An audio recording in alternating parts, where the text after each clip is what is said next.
சாய் சுதர்ஷனை வெளியே தூக்குறாங்க பிளேயிங் லெவனை விட்டு.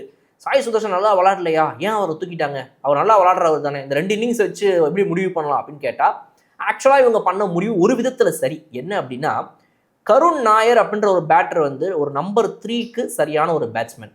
சாய் சுதர்ஷனும் அதே மாதிரி ஓப்பனர் ஆர் நம்பர் 3க்கான ஒரு பேட்ஸ்மேன். இவங்க என்ன பண்ணுறாங்க அப்படின்னா, கருண் நாயரை நம்பர் 5ல விளாட விட்றாங்க, நம்பர் 6ல விளாட விட்டாங்க. இவர் வந்து சாய் சுதர்ஷன் நம்பர் 3ல விளாட்டுருந்தார். இதை பற்றி நம்மளே ஒரு வீடியோ போட்டிருந்தோம். இது என்னங்க இது அநியாயமாக இருக்குது, கருண் நாயர் தூக்கி நம்பர் 6ல விளாட வைக்கிறாங்களே, அப்போ அவருடைய ஒரிஜினல் பொட்டன்ஷியல் நம்ம எப்படி பார்க்க முடியும், அவரை நம்பர் 3ல விளாட வைக்கணும், 4ல விளாட வைக்கணும். 4 சுப்பன் கிலுக்குன்னு ஆகிட்டனால 3யை வந்து சாய் சுதர்ஷன் ஆக்கிட்டனால இவரை எங்கே தூக்கி போடுறீங்க, அட்லீஸ்ட் 5லையாவது போடணும். ரிஷப் பண்ட் 5 தான் பொசிஷனை சிமெண்ட் பண்ணனால 6ல போய் கருண் நாயரை போட்டால் அது அநியாயம் இல்லையா நம்ம கேட்டிருந்தோம். இப்போ அதுக்கு ஒரு நியாயம் கிடைச்சிருக்கு. அதை தான் நான் வந்து சொன்னேன், ஒரு வகையில் இது சரி அப்படின்னு சொல்லி. இப்போ என்ன ஆயிருக்குது அப்படின்னா, சாய் சுதர்ஷனை வெளியே தூக்கிட்டனால கருண் நாயர் நம்பர் 3க்கு வந்துருக்குதார். பட் இங்கே நம்ம என்ன ஒரு விஷயம் பார்க்கணும்னா, சாய் சுதர்ஷன், கருண் நாயர் 2 பேரும் நம்பர் 3 பேட்ஸ்மேன்.